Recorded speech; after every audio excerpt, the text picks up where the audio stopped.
Hello everybody. As previously mentioned that in Latvian that event will be in English because it's international event, and we have a Facebook translation where anybody can see all over the world.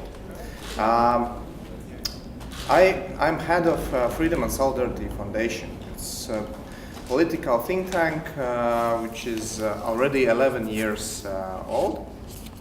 And we have three main topics on which we organize discussions, publications, and one is green economy, second is democracy, and third is social inequalities, how to reduce them. And today we are proud to present our 2-year project, which is on migration issue.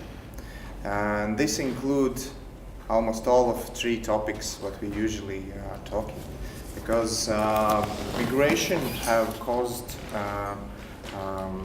in Europe and all over the world currently a wave of populism. Some way it tried to demolish some democratic institution or democratic practices. And we see that also here in Latvia, we quite oftenly use Ostrich policy, that we are not challenging and problems of migration and looking on them, we are more hiding on them and trying to say that if there is problems, they're somewhere else, not here, not around. But as we are a global world, we cannot live like that. And only in a way when we are prepared for challenges in, let's say, we feel here in Latvia sometimes that these problems are somewhere out, but if we look on our neighborhood, then just Ukraine, Russia, the countries which are, I wouldn't say very stable, and in one day something could happen there which could influence also us, and we had to deal with migration problem more like we do now. That's why it's clever to learn for good practices, to be ready for a day when these practices should be used. And we tried in this publication look for positive things what work in Europe, and discuss is there these practices can be duplicated to other countries. So more about content I will let speak authors, but before that I would like to ask Hedwig, which is representative from our partners, to tell more about your foundation, because some of the people don't know, and why this publication took place. Okay. Thank you very much, Ervins, and thank you all for being here. I'm very happy to represent FEPS in Riga. It's my first time in this beautiful and freezing town. I'm from the very south of Europe, from southern Italy, so for me it's quite unusual to be in this kind of weather. I'm a senior policy advisor at FEPS. And what is FEPS? FEPS is the Foundation for European Progressive Studies, which means that it's a European, Brussels-based European level foundation. We were established by the European Commission to support the work of the Party of European Socialists. So we are politically affiliated, and we work closely with the party at the European level and with a member of the European Parliament. We work with our national partners, and the Foundation for Freedom and Solidarity is our Latvian partner, and I would like to thank Ervins for his precious cooperation, for the projects we do together. And we have members all over the European Union, and some observer members even outside the European Union. I would like to say a few words, apart from explaining you what FEPS is. I invite you all to go to our website. I would like to tell you a few things about this project and the perspective from Brussels, because Ervins told you the Latvian perspective. But for us, in Brussels, this publication is actually very relevant and in this precise historical moment. To be honest, when we started this project, Ervin said already we started 2 years ago. And in our intention originally, we should have finished the project a bit earlier. But as it often happens in this field of work, we were late. Now I'm actually pretty happy that we are late in our schedule, because this publication, the timing of this publication is absolutely perfect. Because in 6 months, we are going to have the European elections. And this is perhaps not the case in this country, in Latvia, but is in most European countries, such as my own country, Italy, but also Austria, Hungary, Germany. Migration and integration are going to be key issues for the electoral campaign. For this reason, I think it's very important to come up with this kind of publication that we will try to disseminate also among European and national policymakers to show a different side, because the current, as Ervins was saying before, the current debate in Europe is turning increasingly towards populist and right-wing positions, and migration is increasingly described as a threat for our societies, as an invasion, and as a security issue. And this is the way lots of countries are dealing with it. This is the case, for example, in my country. Allow me to speak a little bit of Italy, just because I think, not just because it's my own country, but I also think because it's a very relevant example of the political development that have been influenced in Europe by the migration issue.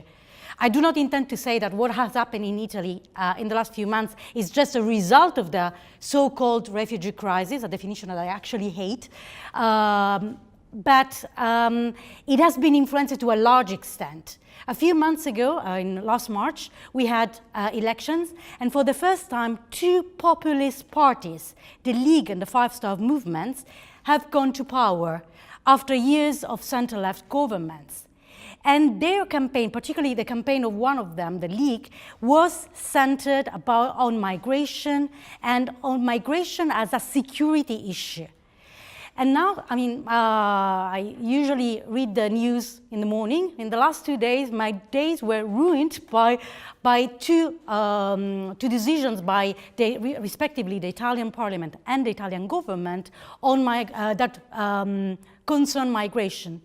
One is the Italian Parliament approved the security decree, the so-called security decree, that deals with many different topics, but among them with migration. And one of the provisions, for example, is that the humanitarian permit will be dramatically, the use of the humanitarian permit is going to be dramatically reduced. And the second decision was to withdraw from the Global Compact on Migration. That was just a decision from the day before yesterday. I don't know if you are aware about the Global Compact on Migration, which is the first comprehensive multilateral agreement proposed by the United Nations to deal with migration. In Italy, it has been presented as an instrument to open our borders indiscriminately. This is what the right has been saying in Italy. By the way, it's been an issue only for the last 2 days, because in the last 4 months, nobody ever discussed the Global Compact. Nobody ever heard about the Global Compact in Italy. So these are the trends that you see in Italy, but not just in Italy, in many other European states. This is why, as I was saying, I think the work of institutions such as FEPS and the Foundation for Freedom and Solidarity are very important, because what we aim to is to change the debate on these topics, to provide alternatives. At FEPS, we have been working a lot, for example, on the narrative of migration, to provide a different narrative, which is not based on security, on the idea of security, but on progressive values of solidarity, of respect of human rights, of respect of human dignity. This publication that we are presenting today is different from the other work we have been doing, because in the other case we have been trying to give suggestions, guidelines on how to shape policies. In this case, we describe policies that exist and that can be useful as examples. Integration is not something, I mean, integration policies cannot be replicated so easily everywhere, because they have to be adapted according to the situation. Every country has its own peculiarities, its own bureaucratic standards, its own socioeconomic conditions.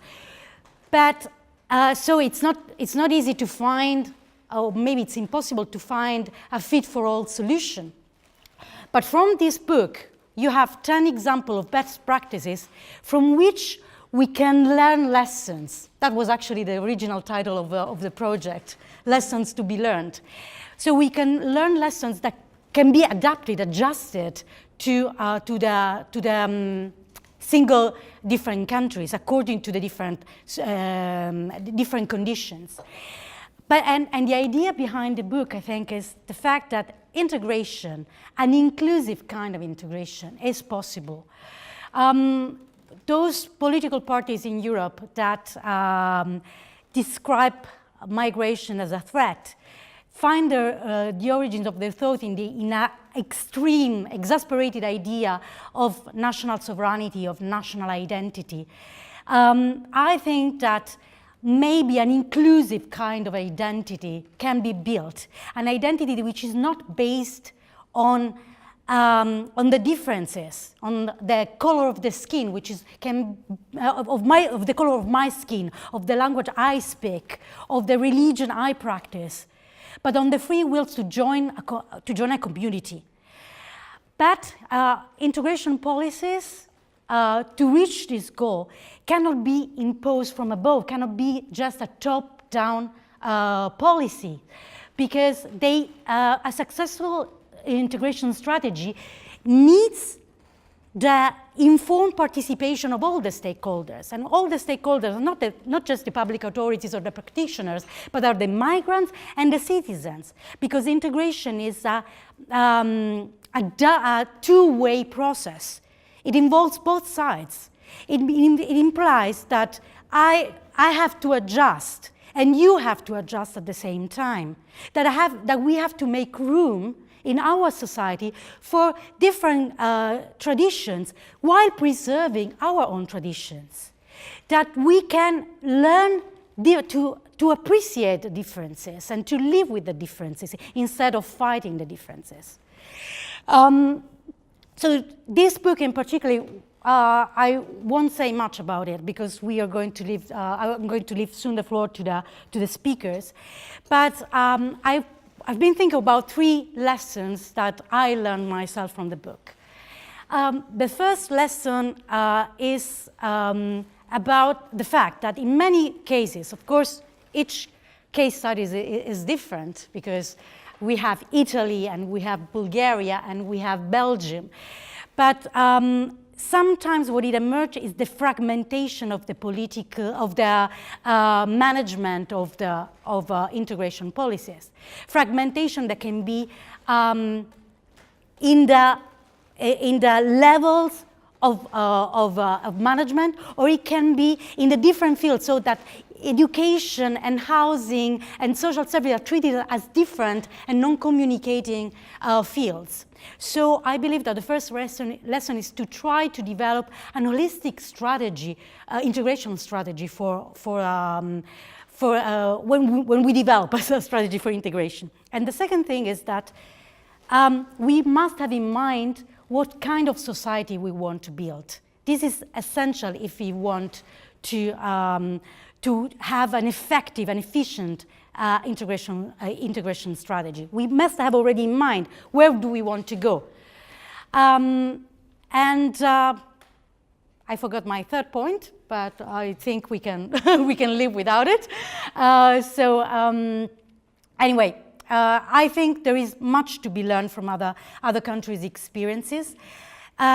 I really hope that you will find this meeting today fruitful, and we will, at FEPS, we will do our best to disseminate the result of this book among European and national policymakers. As I was saying to Ervins, I'm trying to, next weekend there's going to be the PES Congress in Lisbon, the Congress before the European elections, and we will take our book there in order to have policymakers from all over, progressive policymakers from all over the European Union, try to take a copy and maybe bring home some of the results that we have produced with this study. So thank you so much for being here, and now I leave the floor to Agnes. Thank you.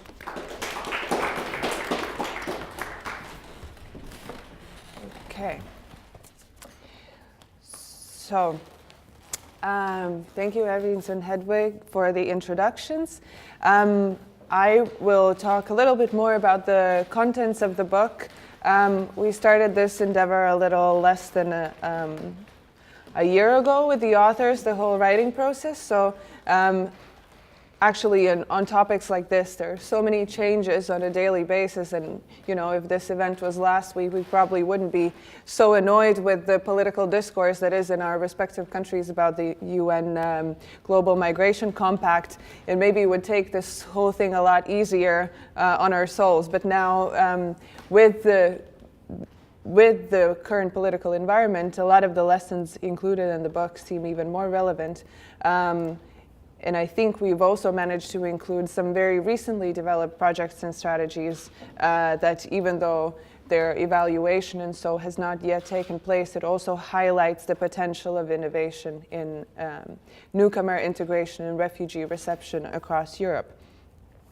Hedwig already highlighted some of the reasons behind the book. What was the rationale this was even needed?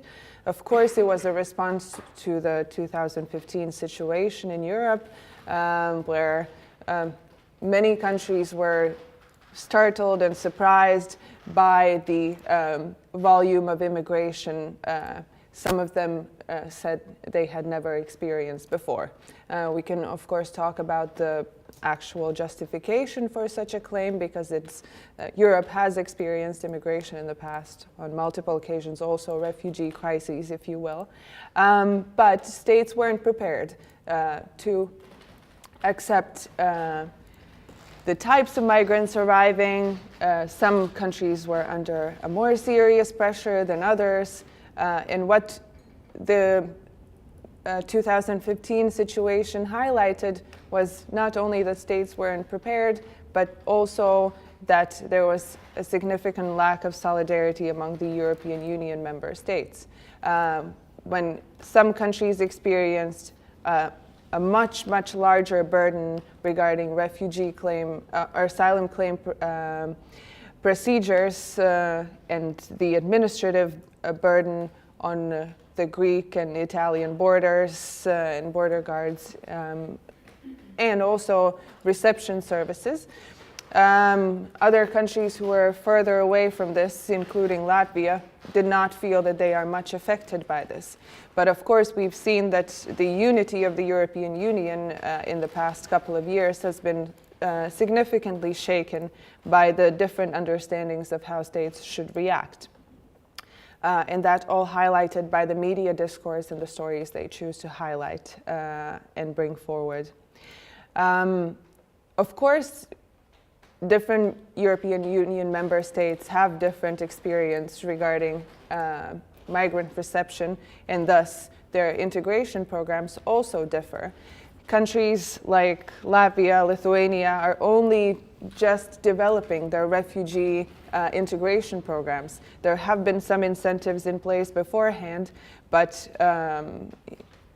as in the case of Latvia, if only 20 to 30 people receive status of international protection per year, we weren't really struggling with this type of immigration before. And now we had to find solutions on how to respond to the increased asylum applications, also as a result of the EU relocation program.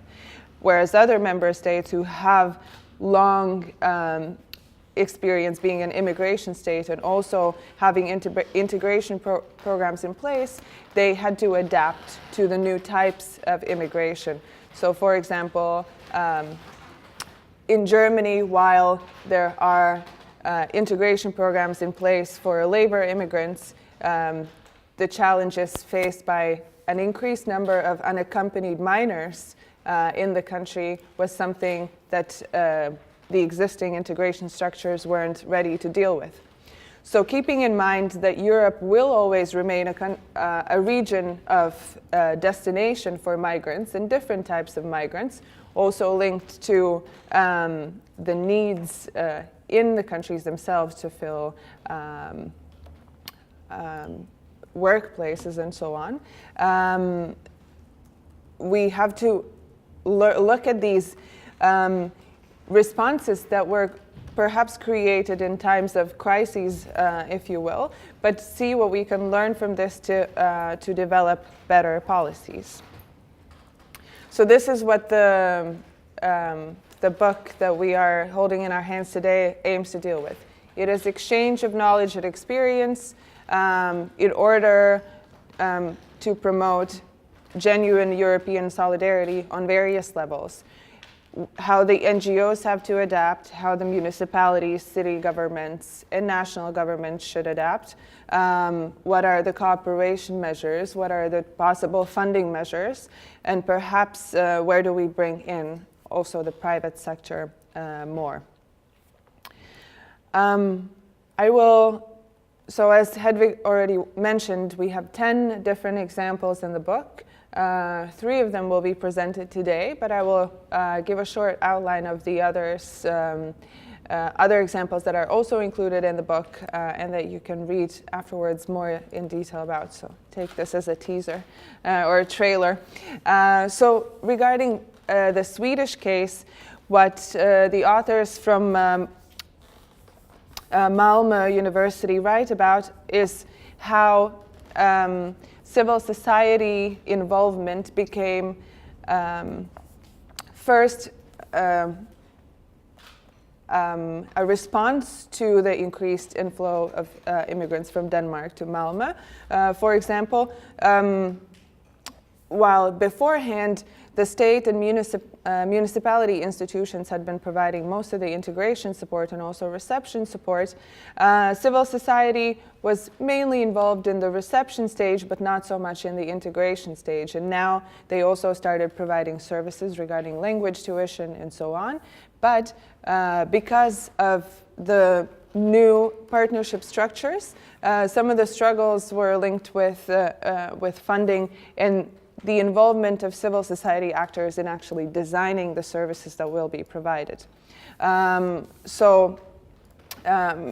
authors talk about the more effective ways of civil society involvement already at the service development stage and then also in service provision, in the cooperation with municipalities in particular. In Greece, which experienced one of the biggest inflows of asylum seekers in the past years and are still dealing with this issue on quite an intense scale, the NGOs were the ones that developed most of the integration programs. The state wasn't able to keep up. Of course, they had different duties, for example, to process the asylum claims.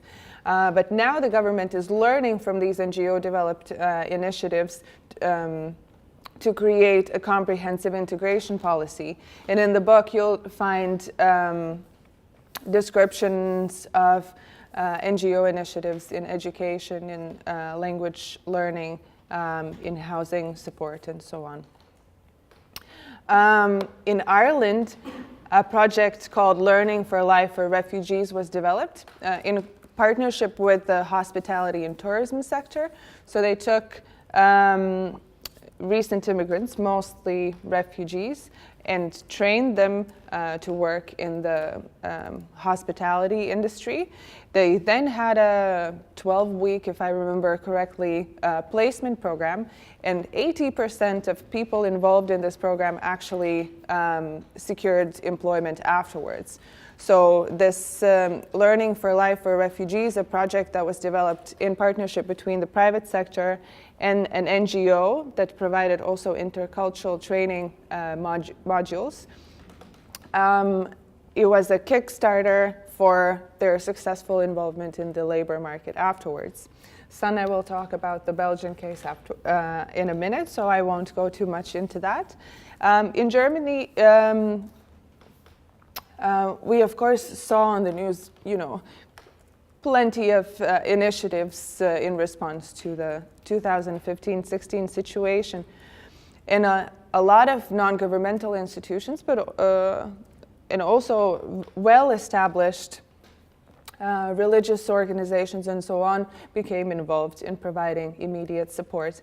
And unaccompanied minors shelters that were put in place by Maltesa was one of the examples how an NGO can relieve pressure on the state and the municipality, or the city in this case in Berlin, in providing immediate support, also legal counseling, psychological support, and linking unaccompanied minors with prospective guardians and so on. Funding for these shelters has now stopped. It was funded by the city of Berlin, if I'm not mistaken, but they are ready to mobilize again in case this is needed and use the expertise that they gained during this time. In Bulgaria, they used to have a refugee integration program, but then they abolished it. And in fact, there is no state-run integration program in place. And NGOs are the ones who have taken the whole burden on their own shoulders. And one of the interesting projects that Eva Lazarova is describing in this chapter is about using technology in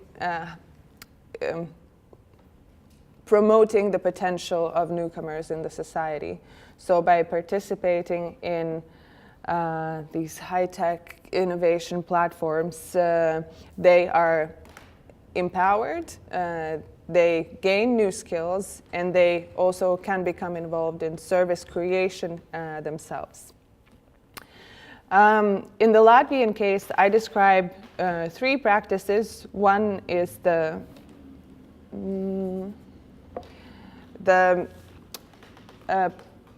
introduction of the service of social workers and social mentors. Then also an employment promotion project at the State Employment Agency, and volunteer activities implemented by various NGOs. For example, the NGO I Want to Help Refugees and their Living Library project. But the issue with all of these projects that were created in response to the joining to the EU relocation program is that they are great, they have some terrific ideas, but they are short-lived because either there is no funding at all, as in the Living Libraries case, and it relies a lot on volunteerism, but is actually the only activity that encourages involvement of the host society as well. But, and in the case of the social worker and social mentor service or the State Employment Agency, it is also a project-based activity at the moment, and it is not clear how it will be funded afterwards. So I try to highlight the issue of how the state can look at the successes or not of certain projects and then decide whether it could be included in the general mainstream integration policy as a steady activity. Karolis will talk on the Lithuanian case in a little bit, and Tina will talk about the Spanish case. And the last one I will mention is the Italian case. And the two examples described in the book are the examples of two cities, of Lucca and Catania, province of Catania. Lucca is a city. And they talk about how, because the capacity of certain municipality institutions is so diverse across Italy, it would be very, very difficult to actually introduce any kind of state-run policy and say that municipalities have to do this or that. And the examples in the book actually highlight that the municipality level initiatives work much better to promote the two-way nature of integration. But I will let the authors speak more about their examples, and then about the rest you can read in the book. It's very small. Karolis said it's easy to put in the pocket and just read on the bus. So I guess the first one on the list is Sanne. You will find your own presentation on your computer. And so Sanne will present the example of a multi-actor project called CURANT, and afterwards you will have time to, of course, ask questions.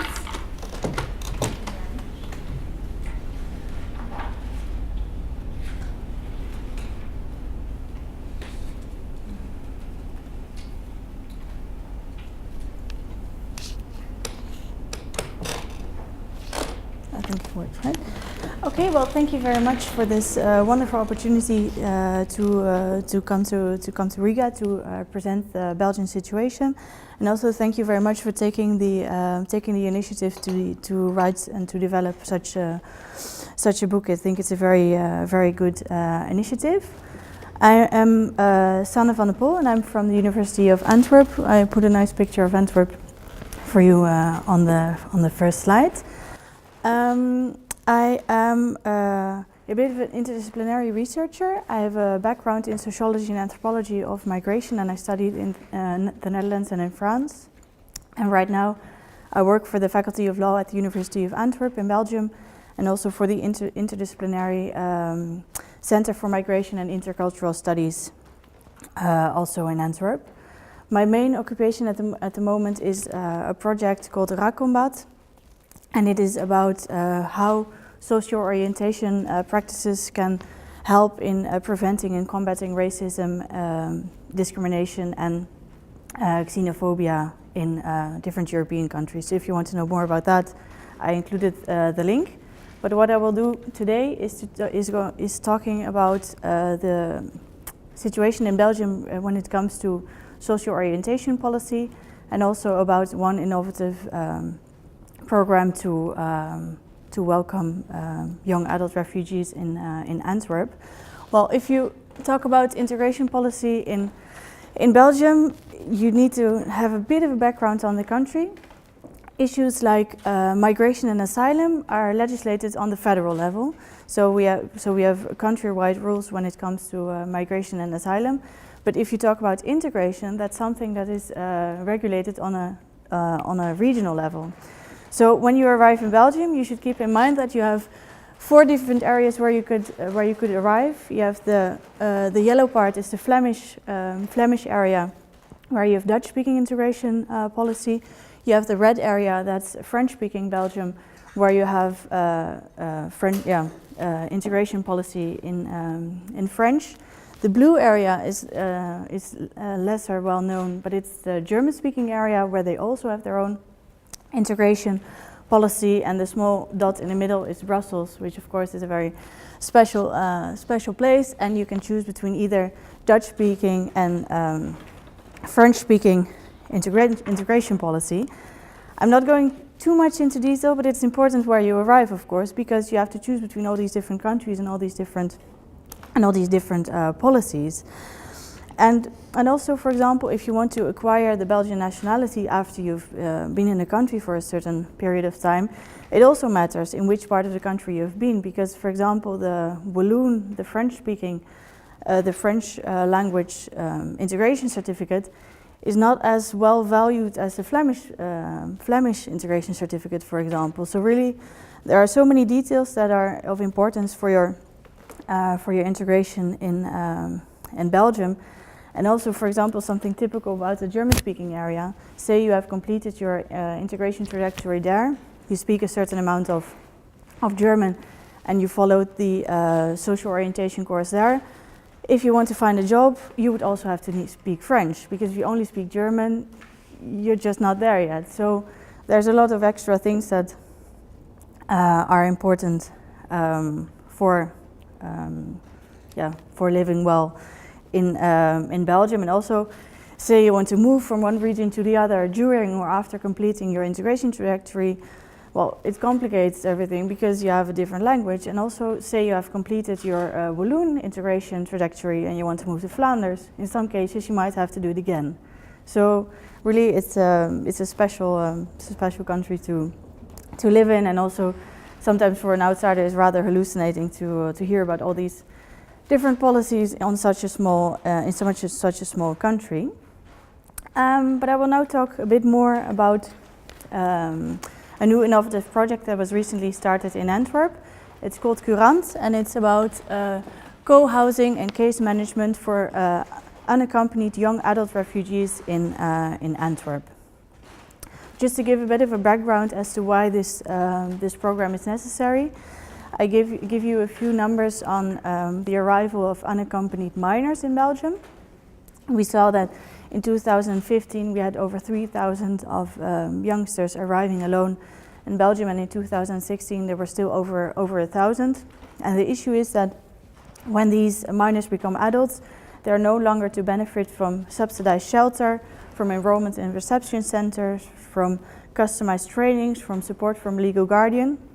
And what happens, this vulnerable group of young adults is by definition often unqualified, is not engaged in education, employment or training, and the situation can develop into prolonged dependence on social welfare. So there's a group of people that deserve some extra attention when they turn into adulthood.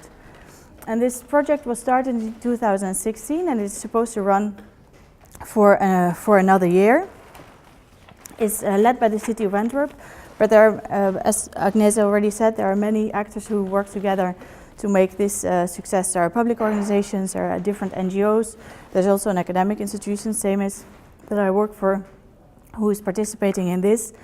And the finance comes from the European Regional Development Fund, and also a bit of co-funding from the participating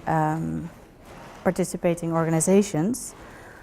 Well, and what happens in this project? I put on a picture to make it more clear. We have people that live together. We have unaccompanied young adult refugees. They are between 17 years old. They are about to turn 18 until 22, and they live together with Dutch-speaking Belgian buddies, and they are between 20 and 30 years of age, and they live together in houses that have 2 bedrooms, but they share a living room, they share a bathroom, and they share a kitchen. And the social welfare organization in Antwerp has bought, renovated, constructed, and rented 75 of these housing units in the city. So in total, there are 150 people who can live together in these houses. And sometimes it is just one small apartment with 2 people, but there are also examples of houses where, for example, 12 people live together, and there's even one where up to 32 people live together. This is an image of the big site that was completely built from scratch by the social welfare organization in Antwerp. It's called Brem 16, and it's in this building you have 16 small apartments, and there's a picture of one there and you see indeed that there's a shared kitchen and living room. But besides all these different apartments that are there, there's also one very big washing and drying area. There's a large living room with a TV, and there's also what did I write again? One very big kitchen with large dining tables. So really, the idea is to really be together and engage in contact while living together. Well, as said, it's about young adult refugees who were unaccompanied. So by definition, they have a refugee or subsidiary protection status, and they are about to turn 18 or they have just done so. And this is an important group to target because of different issues. When they turn 18, they have to leave a lot of care that they would have received before, because at 18 all the special programs for unaccompanied minors they stop, and if they wouldn't have further guidance or assistance, it would lead to higher chances of poor education, becoming homeless, ending up in poor housing, becoming young parents, having higher rates of unemployment, poor mental health, and also crime rates are high among this group. They also have a lack of supportive networks. If they have a supportive network, it's mainly made up of fellow nationals, but it's very uncommon for them to have strong network with Belgian people and other migrants, for example. And also in terms of housing, well, it's more of a problem for everyone with a migratory background in Belgium and in Antwerp in particular, but there's a lot of discrimination when it comes to finding a place. Often these young adult refugees don't have a job, the rental costs are very high, quality is poor, we have overcrowded locations, and if you find a place to stay, it's often very unstable, so you can stay for a few weeks or a month, but not on during a longer period of time.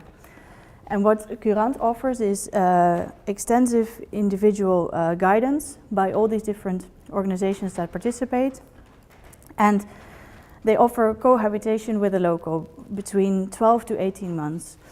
And the idea is that while formal support is offered by all these organizations that participate in the program, this cohabitation with the local person will lead to more informal and social support. So for example, just a small example, say there would be a lot of letters arriving from, for example, the social welfare organization or from many other organizations, and the local can, for example, help in translating and explaining all this, because really these organizations are very talented at sending the most complicated letters that even the Belgian people themselves have to read a few times before they really understand what's in there. And also, for example, help with homework or general advice, or just to explain small things on how things work in Antwerp. That's all those informal support is provided by the local body. And besides that, there's also extensive training and also therapy to support social integration. And the trainings are also for the locals, so not only for the young adult refugees. And here I included a picture of Wouter, who is 22. He's a local guy, and Farzad, 18, from Afghanistan. Well, they're playing basketball now, but their apartment is like one street away from where they are playing the basketball now, and they live together for a few months now. And it's they live right in the city center in a nice neighborhood. I used to live one street away from there. Now, what's innovative about this project is that there's a unique close cooperation between different organizations. If I look at the list of organizations that participate, we have the social welfare organization that's leading. They've been buying and refurbishing and arranging all these locations. There's Yes VZW, which is a youth-oriented outreach center and also an urban lab. They have a large say in the project. There's Atlas Antwerp, which is a public organization organizing social integration courses and a lot more. We have an NGO for adult education. It's called Forming Plus. We have one organization, Solentra, for diagnostic and therapeutic support for families and children of migrants and refugees. And lastly, there's my own institution, the University of Antwerp. And what's also special about this is that the cooperation goes a lot further than current policies. There's no fragmentation of support anymore, because all these organizations, they meet on a regular basis and they're constantly trying to improve the program. So it's not the case that the outline has been written and we're going to do exactly what we have written, but we're going to think constantly on how can we improve this, what's going maybe not as smooth, and which things are coming out a bit, are happening a bit different than we expected, and they're really trying to constantly adapt to make it a success. It's also a project that really focuses on preventing, because these people are still so young and they have a fair share of their life ahead of them. If we focus on them now, it might prevent them from problems that will arise in the future. If you manage to get a diploma now, and if you have access to decent housing now, it will be beneficial for the future. And also the deliberate inclusion of the local flatmates is rather innovative, because often when you look at integration policy, there's a lot of focus on the migrants, on the newcomers, whereas it should be more of a two-way or multi-way process in which the receiving society is also actively engaged. And by having these people actually live together, you are doing that, and this overcomes this bias that often arises in integration policies. And again, I included a picture of two girls that live together. Friweni is from Eritrea, she's 18, and Emma is Belgian, she's 24. And Emma decided to participate in a project because she wanted to live on her own, but not really on her own, because she was still living with her parents, and she thought participating in this project will be also for her a nice way to learn how to live on your own while also being guided. So in a way, it's a project that has many benefits for everyone who participates. And I made a small summary, like a really small summary of all the actions and objectives that are in this project. But if you want to know more, my colleagues at SEMIS have written extensive evaluation reports, large outlines. Everything is in English. There's a very extensive website. So really, if you want to know more, there's a lot more to be found. But in general, we could say that for the refugees, the goal is empowerment and integration, and they do it by affording the housing, by the living together, and also by the professional support that's really on a weekly basis. And there are many workshops, there are many things. It's sometimes maybe even too much to participate in. For the buddies, they also receive the support, and they have a very low rent. That's also a big benefit of this project. The cost for the apartment is 250 euros per person, and you also have 85 euros of fixed costs for water, electricity, internet, all these things. So for 335 euros, you're all set. And really, for Antwerp, it's a really good price. So that is a benefit for them. And for the stakeholders, the goal is to increase cooperation, because now they're really forced to work together constantly, and also to grow their expertise, because it's a group that hasn't been targeted as much before. So really, they want to learn more about how to be most successful in dealing with all of this. Well, the program is still ongoing, so there's one more year to go, and there's still couples that are actually moving in together at this moment. So it's a bit too early to tell you about all of the outcomes, and also a lot of reports and a lot of research still have to be done. But in general, we could say that they expect to see a lot of empowerment of the young adult refugees, because they will have a clearer picture on what their life is about in Belgium, how they can further build it. They are likely to be engaged in education.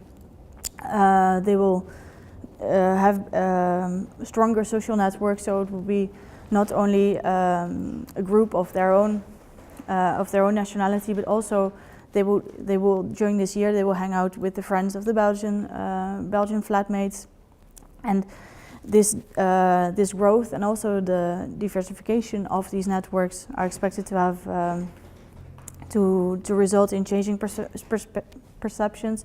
Because if you actively live with someone, if you discuss a lot of things, if you do some things together, it really changes your initial idea that you would have about, for example, about Belgians, about refugees from certain countries. And this is also likely to have a spillover effect, because it's not only the local flatmate and the refugee that live together, that meet each other, but also the friends, the family, and the surrounding networks are expected to also to get more intro communication skills, to really get to know people that you might in another instance would not meet, for example. And also in terms of stakeholder expertise, it is expected that this increased cooperation will also be beneficial for developing future projects, for developing future corporations, and to better adapt everyone's work to each other, because now often organizations are all trying their best, but they're working often very separately. And this picture is, it's nice to know, it's the celebration of 1 year of CURANT. It happened last October, and they celebrated the fact that they now live together, and that it was for them a rather big success. If you want to know more about this, there's a lot more to be discovered. I included the website. For you, and I also brought some reports. So if you want to take a look at it during the break, you can do so. And yeah, if there are any questions, please let me know. I have a couple of questions. First of all, you said that it's going to finish in 1 year. Yeah. But and you probably will evaluate afterwards how it went. But are there possibilities to renew the project, because it seems to be very effective? Yeah, to be honest, I don't have insights as to whether it's happening, but it should be logical, because they built all these houses, and yeah, it would be a shame to say after 1 year, okay, we sell it and we're off. So I think it should be something that continues, because the target group will still be there. There will be new people arriving, and also the Belgian Buddies, they are interested in participating. So yeah, it should. In my opinion, I think it will continue, but I don't think it's clear as to how it's going to happen, but it would be useful, I think. And another question, did you expect, I mean, when you started the project, do you know exactly how many months or would the two people live together? Or is there a minimum, and then you expect them to leave? Or is until the deadline of the end of the project? Yeah. In general, it's 1 year per person, but it can be extended until 18 months. And for example, if someone says, okay, I want to do it, but not for a year, it's not really supposed to happen that way. So it's really you apply and you're supposed to do it for a year. But of course you can get into trouble. I mean, if these people are matched very carefully, so they really think about who we're going to live together. And for example, say you're a girl and you only want to live with a girl, they can take it into account, because most of the refugee participants are young men from Afghanistan. So it's they take into account these things. But say the living together really doesn't work out. It has happened that someone dropped out, and it also has happened that the couple was split up and someone else came in place. So they do monitor, because if it doesn't work out, I mean, it will be really not nice to live there for a year. So they take it into account, but in general, it's for 1 year. Do you have any idea whether they built separate houses, just tailor-made for the project? Because that's a massive cost in the project. Why not putting them actually in the city, in random apartments, existing places? I don't really know. I suppose they tried to get a diverse amount of houses. So they renovated old apartments in the city center, but this new REM 16 area was built a little bit at the not in the center, but a little bit outside of the center of the city. I think it was a matter of opportunity, but yeah, I don't really know, to be honest. I have a question relating more to something that you said at the beginning. I was wondering about this differential value of certain Eurasian trajectories based on language or place and whether this is something that is informal in the sense that, well, you might have a certificate in German, but then if you cannot get that in French for your everyday life, it's complicated, or if it's actually formalized to the degree that having a certain kind of integration certificate gives you access to more rights than another one. The example that I gave about the German-speaking integration trajectory is more of an informal issue, because everyone in the German-speaking area speaks French as well. So if you want to have a job, you need to speak French, because other way there's no way to get by. And what I said about the value of the Walloon integration certificate, it's not formalized in the regulations as on how to obtain the Belgian nationality, whereas the Flemish integration certificate, the value is regulated somewhere. So it's merely the fact that the Walloon certificate is not really mentioned yet, or it's difficult to explain, but it's yeah.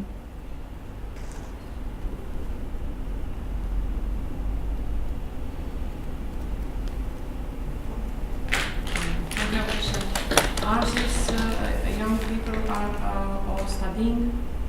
Do they have enough language ability to study? Some of them speak Dutch very well, because they've been there for longer. But some of them are really actively engaged in learning Dutch, and they participate in some educational trajectories. But it's important to realize that most of the refugees in this program, they've had very limited amount of schooling. So I believe the average, I don't precisely recall the average amount of schooling they had before, but many of them still need to go for their high school diploma, whereas they are a lot older already. And there are special reception classes for these people, in which they study for their high school diploma, but also study Dutch and an introduction to life in Flanders. But the goal is for everyone to be in some kind of education.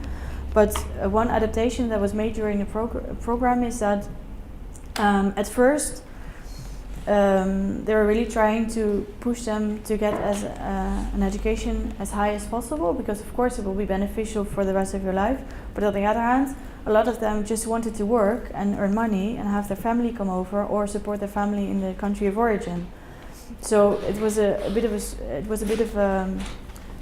not struggle, but a bit of an imbalance between the perspectives of the refugees and the supporting organizations, because a lot of refugees just wanted to work and earn money, whereas you need some education to start. So I think right now they're focusing on offering education, but not for years in a row, but some smaller programs to get them started to work sooner, because that's what they want very often.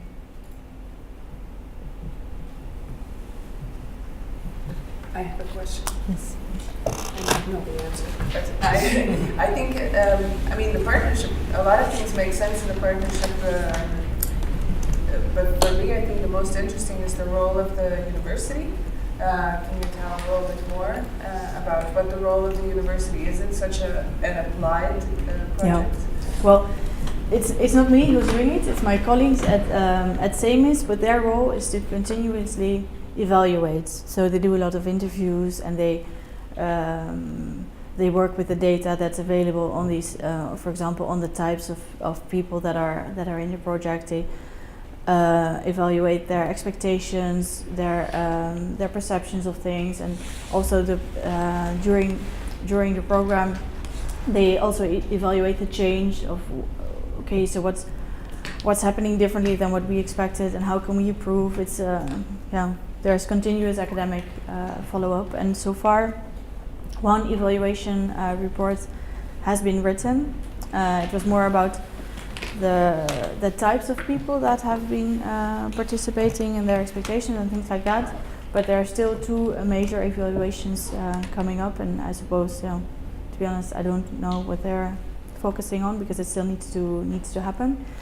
But they try to look at it from a more academic way, and also to propose guidelines for other organizations that might want to develop such a program.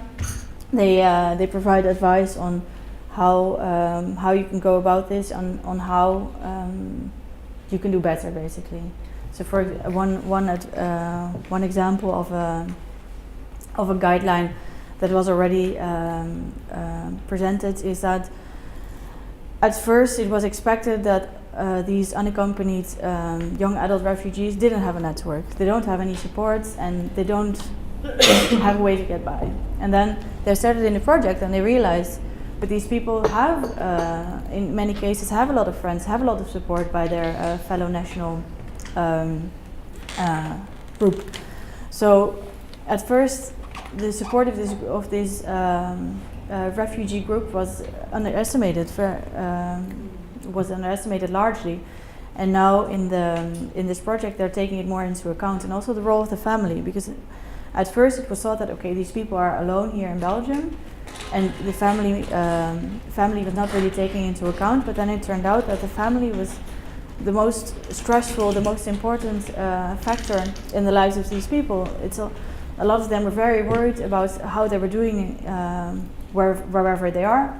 Also, whether it was possible to have them come over to Belgium. That's why also a lot of them just want to have a job, earn some money, send the money home, or use it to have them come over here. So these are things that have been discovered throughout the program, and that will, in the future, in the guidelines that will be presented at the end, will be all taken into account. And there's many more insights that have been presented already. Thank you very much. Okay. Now, Tina is up next. So many thanks, Agnese, and everyone for including this case in the book and for having me now. I'm Tina, and I'm currently based in Florence at the European University Institute at the Robert Schuman Center for Advanced Studies. But over the past decade, I'm an economic migrant in 6 different countries. And here, I think for this volume, this chapter is the only one that tackles a case which is not a country, but it's a regional example. And for me, what was particularly interesting is how integration and migration relate. And I think over the last years, we tend to find this word integration usually linked to migrants, to newcomers, to refugees, etc. But when it was first introduced in the European Commission communications and the European Parliament strategies in the 70s and 80s, initially it was not related necessarily to migrants or to refugees, but to underprivileged part of societies. So it was about people living below the poverty line, homeless people, people living with disability, and I was interested in this link between what is the difficulty of having access to certain services for parts of the population and for migrants, and why do we tend to keep these things so separate? And I think that the Spanish Basque Country is an interesting example in how they deal with it. And the reason for looking at this specific tiny region is basically that this is just to look at it on the map. So this is the north of Spain.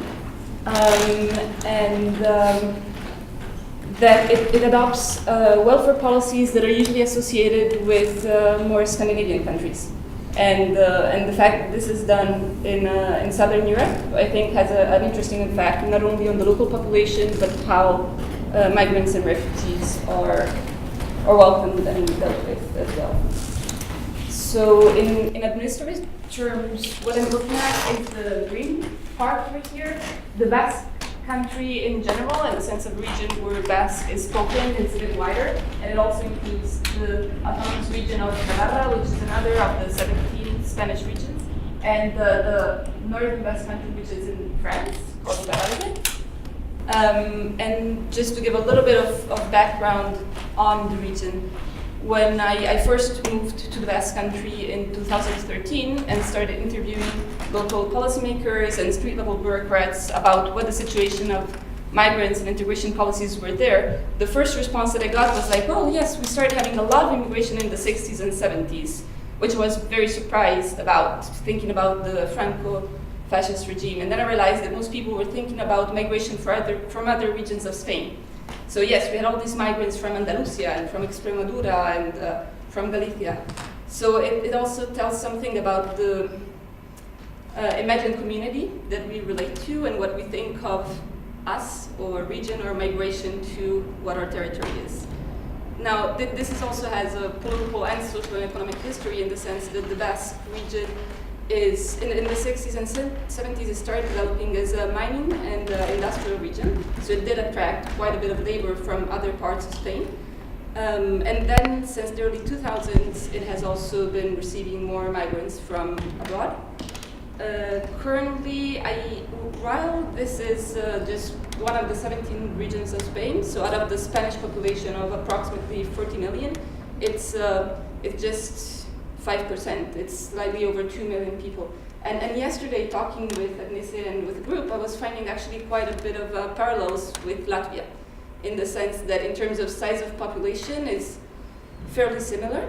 It's also a country in which Basque as a language is spoken by roughly 50% of its population.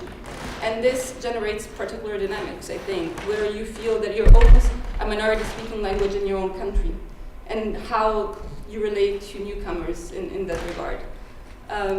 In terms of countries of origin of migrants, which right now represent approximately 9% of the residents in the Basque Country, they're mostly from North Africa, Morocco, from the EU, Romania and Portugal particularly, but a large part of the migrants are also from Latin America for obvious reasons.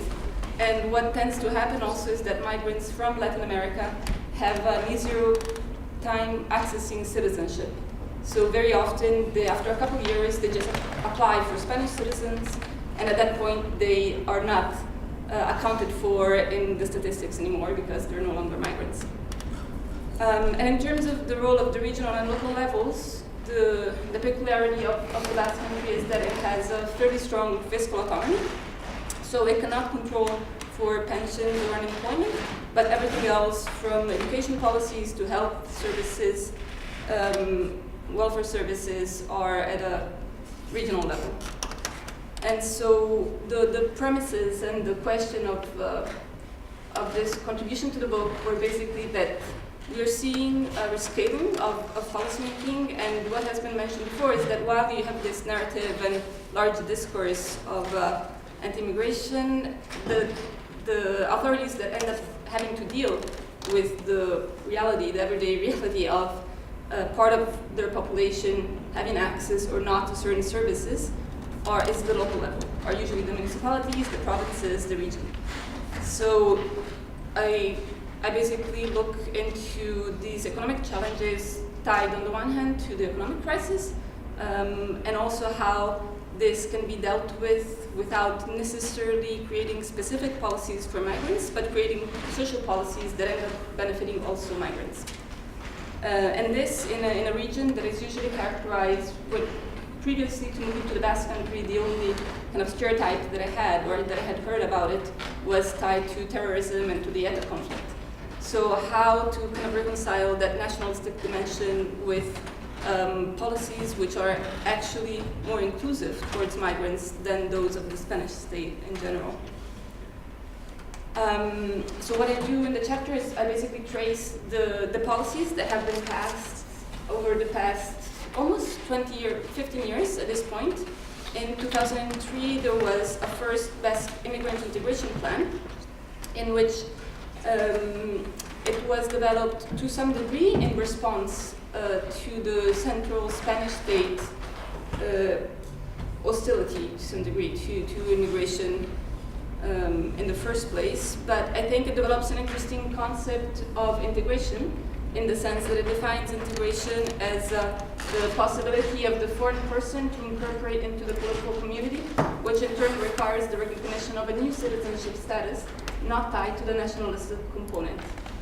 So one of the main components that makes this practice innovative, in my opinion, is taking the idea of citizen, not in terms of jus sanguinis, so who your parents are, who your descendants are, but of residents.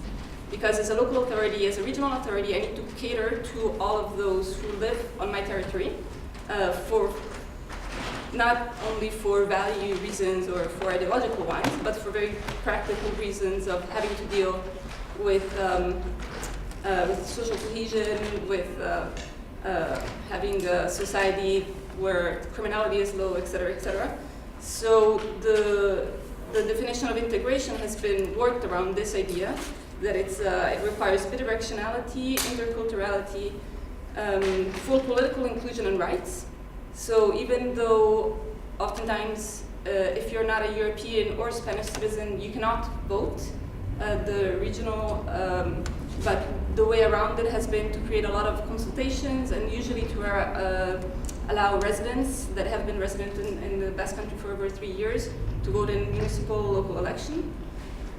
And this idea of integration as a social responsibility, which also to some degree comes from a kind of Catholic culture with social meanings that is quite strong in that region. The first immigrant integration plan was followed by a second in 2007, a third one in 2011, and the last one in 2017. And what happened in this period was that basically in 2008, 2009, the economic crisis kicked in, and it took a little bit of time. It hit the Basque Country more in 2010, 2011. So that is kind of around the time when there has been an observatory of the perception of immigration that has been established in 2004. So it's kind of an interesting tool that gives a sense of the perception of people towards migrants in general. Of course, people don't always answer truthfully, but to some degree in accordance to what they think is acceptable, but still it gives a little bit of a pulse of the situation, and we see a little bit of difference in kind of hostility towards migration around the time of the economic crisis, but then it kind of goes down again. And there has been an acknowledgement of a kind of ethnification of poverty and social exclusion. So the economic crisis does not affect everyone in the same way. It's typically those in the more precarious, vulnerable kind of situation that are hit the hardest. And usually these tend to have an overrepresentation of migrant workers because they are the latest arrived and the ones that have usually not as good as conditions. So the main worries have been around who contributes and who gets something out of the welfare system, and on the other hand, the issue of language.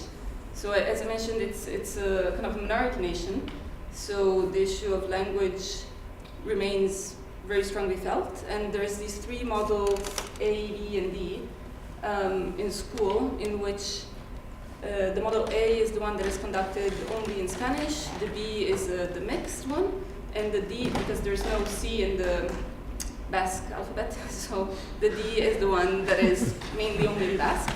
And I think, I don't have it here, but a few people came up with this geographical maps of the towns where you could really see a correlation between the economic status of the neighborhood and the amount of kids that were going to the Basque model as opposed to the Spanish one. Basically because the migrants are the ones who tend to go usually to the Spanish one. So this has slowly been shifting in the last years, but there is also this preoccupation in the sense that it's not that migration is increasing diversity, it's reducing our linguistic diversity because it's bringing in more of the majoritarian Spanish language kind of thing. Now, as I was mentioning, in terms of migrant naturalization and access to citizenship, as other countries that used to have colonies, Spain has a preferential access to citizenship for ex-colonies. So if you come from a Latin American country, after 2 years, you can fairly easily naturalize and become a Spanish citizen. Whereas if you're a refugee, it takes 5 years, and otherwise it takes 10 years.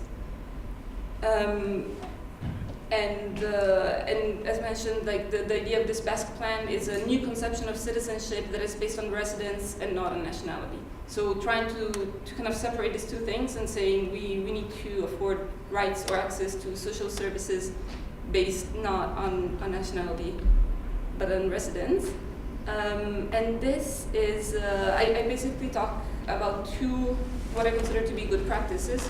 One, it's the Renta de Garantía de Ingreso, the short is RGI, and it's a basic income.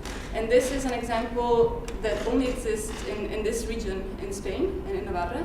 And the idea is that no one should live below a level of poverty that in the Basque case has been assessed to be around 700 euros per month. So saying if you're less than that, then you don't have a dignified life. So basically for those who are not, who don't have an employment, who don't have any other source of income, you're allowed to have a supplement or the full 700 euros if you're a resident, regardless of your nationality. And this was taken from a survey among Basque residents on whether the immigrants should be allowed to have access to this basic income or not. And you can see the kind of dark purple is the amount of citizens who say no, they should not have access to it at all. And it goes up kind of in 2011, 2012, 2013, when the economic situation was a bit harsher, and then it has gone down again. Then there is the kind of the middle purple, which is people saying, yes, they should have access to it, but only if there's enough for the Basques first.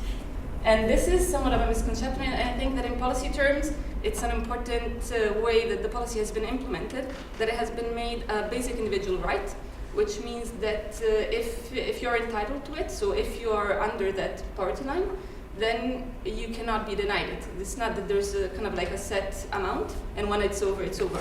It's there's an emergency fund, but nobody's going to be denied of it because somebody else is getting it. So this has been, I think, also an important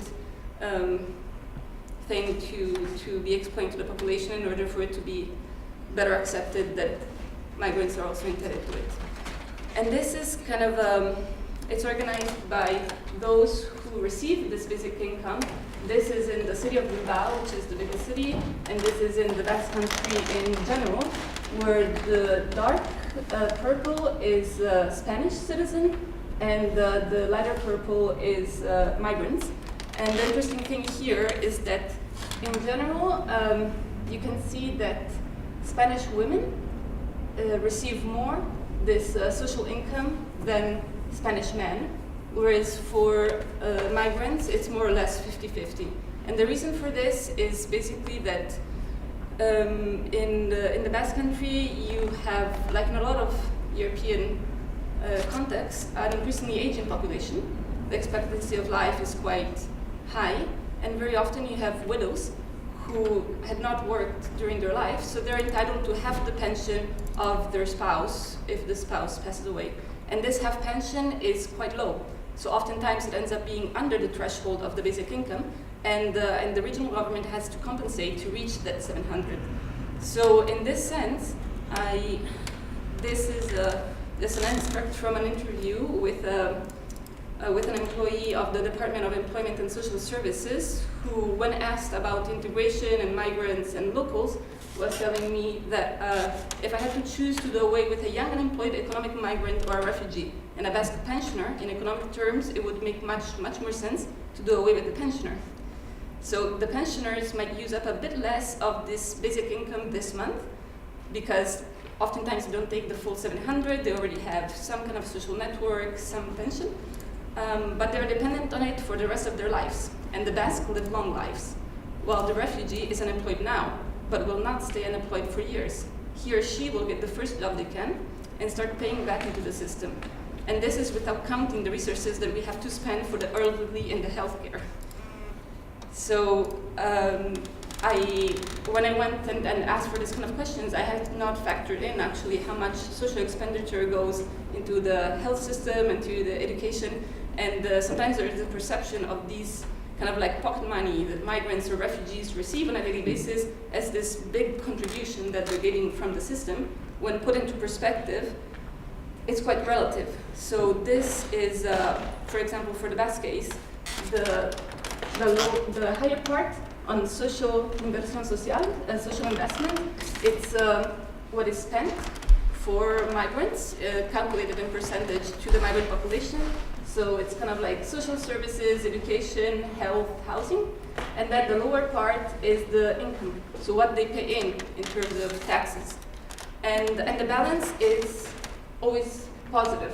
And this is over the years, even at a time in which a lot of migrants lost their jobs between 2008 and 2012, but still it's shown that they pay into the system more than they take. So the fact of having this social observatory on immigration, I think, has been quite helpful in terms of offering hard data that shows that these stereotypes of welfare migrants are not particularly rooted in any reality. And yes, it's true that compared to the population, the amount of migrants that do have access to this basic income is higher than the percentage of migrants, but that's basically because they happen to find themselves in this situation where they have no other safety net. And so this works quite well, actually. And even though this this basic income is not, here we're talking about kind of best practices since 2015, I think it is helpful to get a sense how policies that were not necessarily devised on purpose for this so-called crisis can actually work. So another quote that I have in the chapter, page 148, is also from a former civil servant. This policy of basic income has been working since the late 80s. And when I asked about it, he said, in 1988, we faced an integration challenge. Many of our co-citizens at that time found themselves in a situation of marginalization due to post-industrial changes in the Basque society, coupled with a profound economic and identitarian crisis. You now see a Bilbao which is clean, organized, and attractive to tourists. But in the 80s, we lost an entire generation to the ETA conflict and to the drug epidemic. The law that created the basic income was part of a strategy to invest in society. It got to be known as the inclusion minimum, but was really just one of the tools to promote solidarity and to reduce poverty, not a standalone measure. Anyways, it was approved by unanimity in the Basque parliament, and against all odds, it has worked. Now, obviously, there's still issues, and as any kind of social policy, there will always be ways to go around it or to take advantage of it, etc. But overall, in the Spanish case at least, this is the region that to date has one of the highest qualities of life, lowest criminality rate, etc. And while it's always impossible to draw causal conclusion between with so many social variables, I think it has been an important safety net for both locals and for migrants. The other, I'm just going to mention it super quickly, the other case instead, I don't think that necessarily general policies need to be in conflict or to cancel out specifically targeted policies. One of the other policies that I mentioned in the chapter has to do more with the social scheme. And this is something that is particularly addressed to refugees because, as happens in Antwerp, as happens, I think, anywhere, it's much more difficult for somebody who just arrives, doesn't necessarily speak the language, comes across as different, to look for an apartment, get a decent price, simply be able to secure an accommodation. And this also takes a mental toll in the sense of being rejected multiple times. Can be very distressful and tiring for anyone. So the municipality of Bilbao, San Sebastian of Victoria have basically started these initiatives in which they don't only function as financial guarantors, because if you're granted refugee status, you have a right to an income for 18 months, but also they function as a real estate agent, basically, or either they pass on this role to an NGO. So instead of the refugee himself or herself going knocking on doors and looking for an apartment, it's done through an NGO or through the municipality saying, okay, we have this amount of individuals or families who are looking for apartments, do you have something available? And of course, they've encountered some cases in which they face very explicit discrimination, so we don't want migrants, etc. And one way around it has been to ask how homeowners, what kind of tenants they want. So asking what, do you have any specific social group in mind? Do you prefer not to have students? Do you prefer to have families? And it's very unusual that somebody will come and say, oh, I really do not want refugees. So once they find themselves with the refugees as tenants and the rent is paid by the municipality, it's basically very difficult for them to back out of it. So that is, I mean, unfortunately, it would be nice that these kind of schemes would not be necessary, but you said you wanted family with children. There you go, right? Exactly. So that has been one way. And finally, I just kind of left a few things here, maybe for discussion or just raising some questions that came from reading the book in general. And it has to do with how we construct categories of deservingness, categories of desirability, what constitutes a worthy migrant or refugee. And this comes from myself, identifying myself as a migrant. This is the first time in 10 years that I'm back in Italy where I grew up.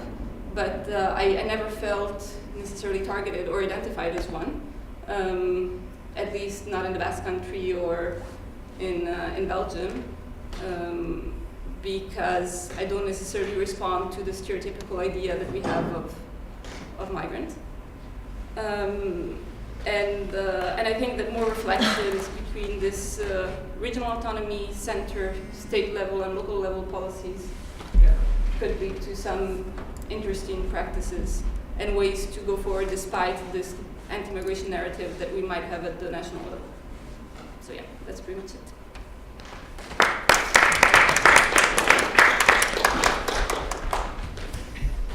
Any questions? First of all, I would like to say that you touched a very important point when you said that that migrants get less than they go to the system when, or in terms of taxes and etc. You touched one of the points that is very sensible for progressive parties, for example, because they have to deal with an electorate that is afraid that migrants will take away some of the services or of the subsidies and so on. And it's very difficult for political parties to explain that this is actually not true in most cases. So it's very interesting what you said. But if you could go back to when you said you gave the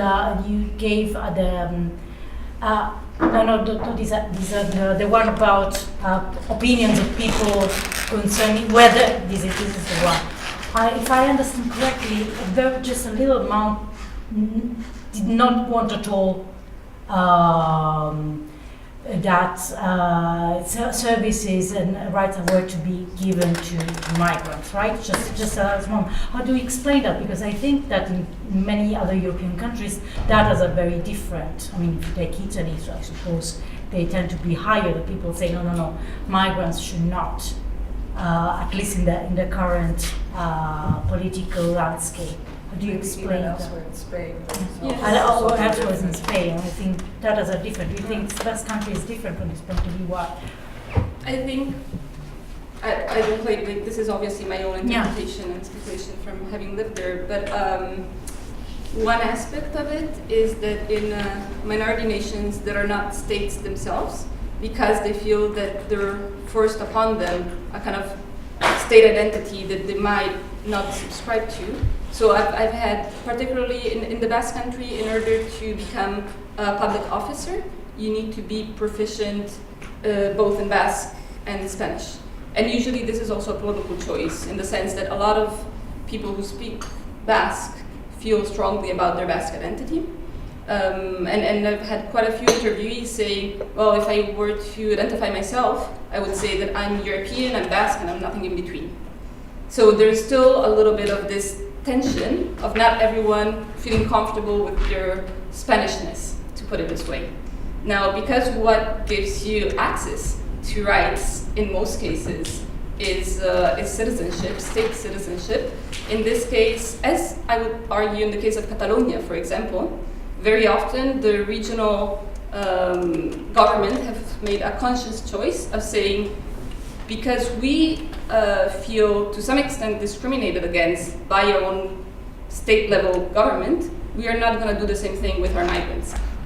So we're not going to privilege somebody coming from Andalusia towards somebody coming from Morocco.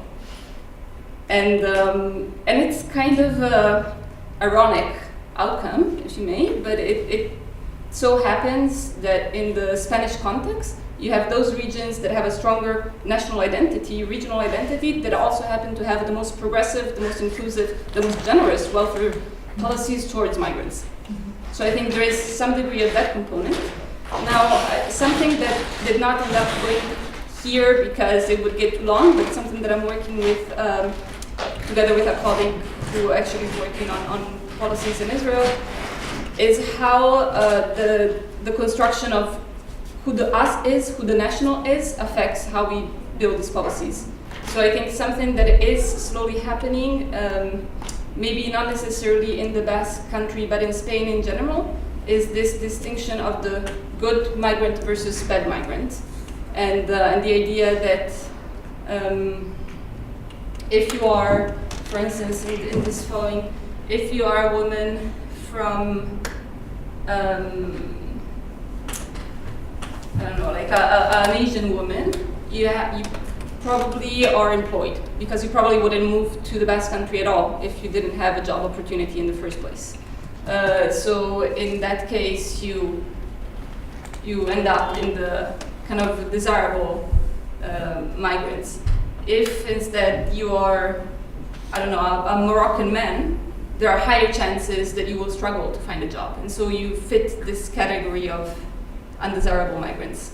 Now, the way that this also kind of translates into how the government is shaped is that typically migrants from South America, when they have this opportunity of becoming citizens in a relatively short period of time. And so it's not very useful from the side of the government to try and criminalize them and point the finger at them, because very soon they're going to be your citizens and they might not vote for you. Whereas to point the finger at the Moroccan is not so problematic, because it's going to take him or her 10 years, if anything. And they're going to have a very hard time obtaining Spanish citizenship, and by the time they vote, who knows what the political landscape is going to look like. So there's also this, there's starting to be, I think oftentimes Spain gets praised as this, not very racist, kind of open, welcoming country. And I think what they have done is actually manage to control the subtleties of the discourse in a way that is a bit more advanced in the sense of understanding the political calculations behind it. I don't know if that answers. Has demographics played any roles? I mean, in the sense that Spain has quite catastrophic demographic levels, and you would actually long-term need newcomers. Has that played any role in being less, more welcoming to refugees In the Basque Country? I would like to think so, in the sense that if people were rational, that would make absolute and total sense.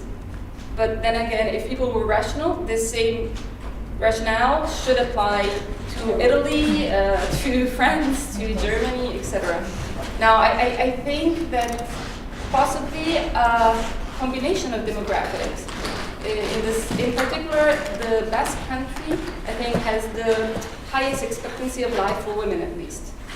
And so you really expect people to retire in their mid-60s and then live until their mid-80s. So the social system, you still have a fairly strong I would say, unions, civil societies that make it very difficult for the government to reform the system and saying, making the retirement age much higher, etc. So I think, and this might not be the official narrative, but at a kind of administrative policy level, if not politics, people have realized this. And they've known for a long time that migrants pay more to the system than they give back. And so it's kind of been, I think, knowingly left out of the political platform, understanding that this is not a great thing to play with in terms of rhetoric. There has been one party called Ciudadanos that has been a bit the most outspoken one against migrants. And there was, particularly in the Basque Country, they used this slogan, which was "Primero los de casa," like first the local ones. And then on the political debates, they were often actually attacked on who are the local ones? Because if the local ones are those who pay taxes, then the migrants are paying their fair share. I think that maybe if we could manage to somehow use this argument in also different contexts, it could be a powerful tool. In terms maybe also of rhetorics and media, the whole fake news part has not, I think, taken hold to the same degree than elsewhere. And maybe because historically the enemies of the state have been this want to be runaway nationalist regions, so you can also tackle one enemy at a time. So either you're going to talk about Catalonia wanting the referendum, or you're talking about the bad migrants. Taking on everything at the same time for a mainstream party is a bit much. So in this, I guess, if they ever solve their internal nationalist problems, then I would worry as a migrant a bit more, maybe. Thank you very much. And last but not least, Karolis Žibas from the Center for Ethnic Studies in Vilnius.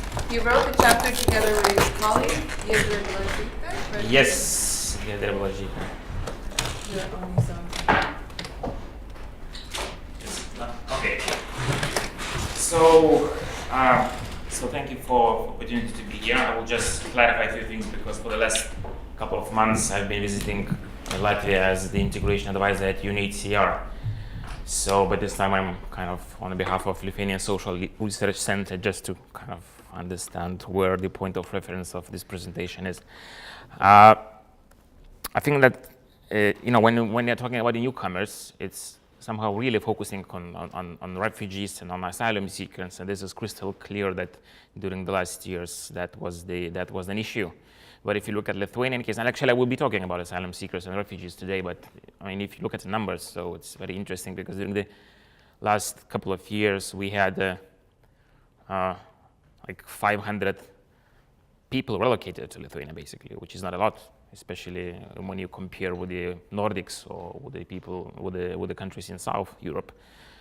And then at the same time, you see that during the last 6 months, 25,000 migrant workers came to Lithuania.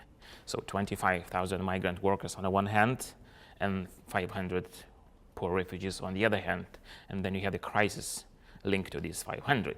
Well, those 25,000, they're more or less okay. So I think this is also much more related not only to these emerging communities that also Benedict Anderson was talking about, but also I think about this more conservative nationalism, which is kind of embedded in this Ernest Gellner concept of that very, very inflexible nationalism, which, the fact when we see our societies through the lens of ethnicity, identity, cultural language, and we think that we're very original and we should be preserved in the museum, but later on, we don't understand that it will be empty museum. So I think this is very important, and but I will be talking more about refugee integration policies here, and I think the secondary movement, it's something which is very important, and before going towards these good practices, I think I will just touch upon the basis about the social and economical conditions in the countries, in the Baltic countries. I think this is very important, and I think it's also related to the integration outcomes of any kind of integration policy. So basically, if you look at the numbers, so the integration output, which could be considered secondary movement, is quite high, basically. You see it from total relocated from totally like 468 people which have been relocated to the country, like majority of those already left the country toward Germany. Yeah, and actually now these people are coming back or they've been returned. So basically this is the biggest challenge, because usually these people are excluded from the system, even from this reintegration to the integration program that what was used before. So I think this is very important, and the numbers of those who have been returned back or coming back voluntarily is increasingly, and I think this is also the challenge both for Lithuania, Latvia, and Estonia. But now let's look at why people are leaving the country, and if you look at the population census and you will compare the data from 2001 and 2011, the two population census in Europe, then probably you will see that at least in Lithuanian case, you have very intense migration of Lithuanian citizens. Then most probably you will see that the intensity of emigration from the country of some of the minorities, as Polish minorities, even higher, because they have lower educational indicators, and at the same time they have lower labor market performance. And then, I mean, the intensity of immigration of relocated refugees even higher, because I mean, I don't think that it's very much only linked to the integration policies in Lithuania, in particular, like linked to the refugees. I think it's much more on looking at this OECD and Eurostate indicators, where Lithuania has the biggest or the highest Gini index in the European Union after Romania, which means that the difference between 20% of richest and 20% of poorest, it's 7.5 times, which is kind of a lot. And actually it brings to the next argument, where you have at least 1/4 of population living either on the line or below the line of poverty, and then you see other issues, as for example in Latvia, overcrowding rate. And I'm just talking about these things not just to brief you about the conditions that we have in the Baltics, but I think it's very important again to understand that in Latvia now you have the biggest challenge for integration is basically housing. But if you look at Eurostate data on overcrowding rate, so Latvia is among the most vulnerable societies in the EU of the overcrowded housing. So basically, I'm coming back to your argument that integration, it's about general inclusion policies for all the vulnerable groups within the society. It might be that refugees should be included in that as well, but actually in some of the countries, some of the groups are not included. So basically, I think it's about this Gini index, risk to be in social exclusion, and then this overcrowding rate, and for sure gender pay gap. So I think this is also very important, because if you look at Estonia, the gender pay gap is 26%, and basically if you look at the latest OECD report on migrant women integration and the indicators in the labor market, you will see that in Europe is a huge disaster. The performance of migrant women in the labor market in the comparison to the local women, it's considerably lower. Well, basically the education indicators are not so lower. So, but I think this is the very big problem, and basically it's also linked to these structural challenges as gender inequality, household level violence, and domestic violence, and gender pay gap. So, I just wanted to brief you about this, because this social and economical conditions have two structural issues. The first one is, if you look at SDGs now, or Sustainable Development Agenda, where we have at least 7 SDGs spotting migration and anti-trafficking policies. So it seems that these countries are not very sustainable, basically. I would say that even they're unsustainable. So if you want more empathy, if you want more tolerance, openness, so I think countries have to be more sustainable. So that's I think the one problem. And here we have the scapegoats. You have for kind of blaming the migrants, and then you have Eurobarometer data, where at least only 30 or 35% of people would like to live in a neighborhood with a migrant, when in Nordic countries it's like 85 or 70%. So basically, I think once again you see that the awareness about migration, awareness about asylum, awareness about sustainable development, climate change, and all the other things, it's higher in sustainable societies than in unsustainable, or basically in unequal societies. So this is one problem.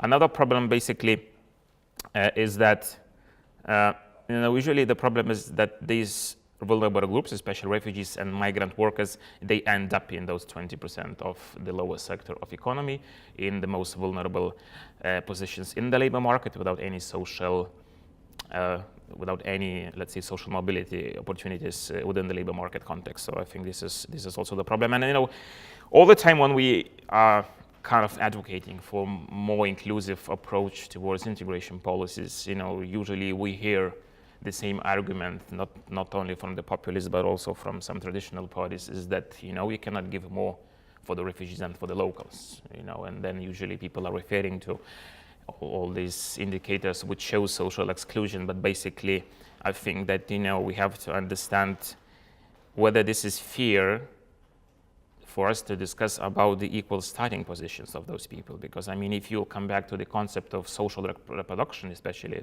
it is prevailing in the Baltics, where you have very low levels, let's say, or very high levels of poverty, they produce very low indicators of education, and they reproduce very low performance in the labor market, and this is kind of internal, never-ending chain. So basically, this is this is the same with the migrants and refugees, which are coming to the very vulnerable environments. And if you don't have this affirmative action, if you don't have kind of the understanding of equalizing starting position with investing much more in integration of migrants, then most probably you will create additional group to be in a social exclusion and structural poverty, or let's say even the generational poverty. So I think this is also very important for us to understand that all those practices that we are discussing today now, that I will be presenting very soon, they are very, I would say, promising, they're very optimistic, but at the end of the day, if you look at the general integration policy related outcomes, I really don't think that they are very effective, and I think this is the problem. And I really welcome all these grassroots society initiatives, which I think at least shows that the alternative way of thinking is there.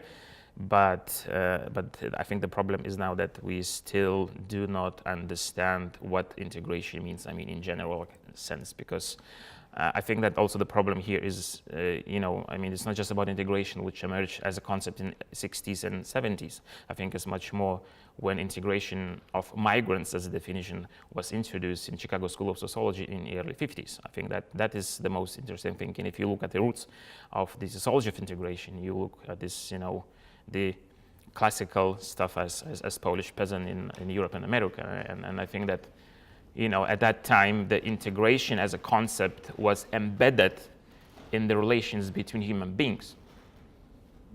But what happened with the integration as a concept when it was introduced in the nation state from the multicultural or the melting pot society? It became the instrument to show the power relations. Basically, integration was put in the institution, and then you have the institutions which are integrating those who are considered to be human beings. So I think this is also kind of the problem of the nature of integration. And now the European Union is going towards inclusive, or the definition of inclusion, which is much more inclusive in a way. But at the end of the day, we see that the European Union is thinking while the nation states or member states are doing, and I think this is also the challenge. Anyway. This is the context that we have to understand, and I think that what Lithuania is trying to do now is, with a kind of very, I would say, inclusive approach, is to try to kind of take out or not to put those refugees in this 20%. And I think this is very good way at least to start, because if you look at the Canadian model, when the very, very sensitive and very progressive refugee integration policy was established a very long time ago, only after that, the government realized that this policy is also very important for the locals as well, and actually then they started to deal with the general social exclusion within the society. So basically, I think Lithuania is doing the same thing now. Is what was done actually in 2017 is finally the social and economical rights of those who are receiving the refugee status and subsidy protection, or in some other countries temporary protection, was equalized. So basically now, whether you are coming as a refugee or as a person who receives subsidy protection, you have completely the same rights, because until 2017, there was a problem because, you know, you have very different set of rights. And I think we can discuss about the Latvian case. And I think Latvian case, you still have that very, very selective approach that those who are considered to be refugees, there are only a few % of those from the total population of asylum seekers. And usually the majority of those, they are receiving the subsidy protection. And then you have very, very limited rights. And I think that was in Lithuania until 2017. So now Lithuania changed this law, and we really see that there is a very, very positive outcome. Because if you look at the integration research in the Baltics, you will see that, you know, I was analyzing these policies from 2007, and, you know, when you look at the integration paths of those who are receiving subsidy protection, so basically they own motivation is linked just to the renewal of integration program because they have the resident permit for 1 year. So basically they're not into the language training, they're not into vocational training, they're not into labor market integration, because all the time what they're trying to do is convince the government that their home country is not safe and that they have 10 months period to do that. So basically when they renew this program, once again, after 1 month, they're trying to collect the documents because it's very challenging to do that once again and once again. And then you see at the integration output or the outcome of those people, it's lower than of those who receive refugee status because you receive the resident permit for 5 years and you receive different set of rights. So basically, Lithuania, this was a very good choice of the government. So it was done in 2017, so it's still, the problem is that we still do not have the evaluation because it's still the new thing, because I think that evaluation, it's not only just the number of people who left the country and came back, but I think the evaluation should be done more in details within what is the process and what are the different indicators of different integration stage. So I think this is one of the best things. Then another thing which is new one for Lithuania is the third one, which is law on employment support. So basically, once again, refugees were included in the list of social vulnerable group of society, which means that they receive all the employment support measures that receive, for example, people with disabilities, which means that they have a huge set of very positive discrimination, let's say, in the labor market, which means that you have very proactive labor market inclusion measures for refugees, which means that employers, if they want to employ and hire a refugee, they can expect that the government will subsidize the workplace up to 2 years and up to 75% of the cost of the working place. So basically, in this way, the government dealt with the labor market inclusion challenges.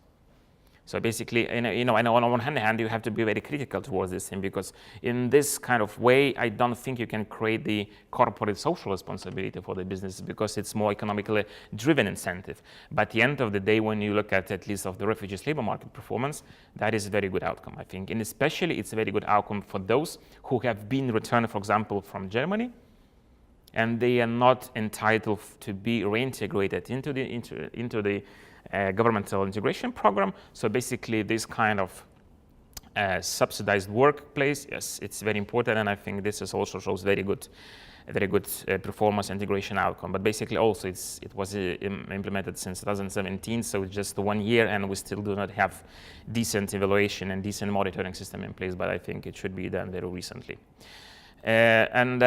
I think then we have to talk about the model, which is completely different than to the Nordics, because we heard today that, you know, municipalities, they are taking care of all the integration measures. So basically in Latvia and Lithuania, you will see that we have very different models. So basically in our case, NGOs are considered to be like the main key stakeholder of providing integration services. So basically it's not the municipality which is involved. In our cases, in the vast majority of municipalities, they are kind of totally excluded from refugee integration, because what we have one-stop shops, and actually we took this example from Portugal, because Portugal is very famous. You know, that was in the MIPEX, and Lithuanian delegation went to Portugal, saw this thing, and they said, look, we have to do it as well in Lithuania. So we have now 3 one-stop shops in the largest cities. But the problem again is that these one-stop shops, they're project-based. So it's very nice to have this in one place, and I think this is very big difference when you will compare with Latvian case, because in Latvian case you have Droša Maja on the one hand, then you have the Red Cross on the other hand, and then all the measures are actually very fragmented.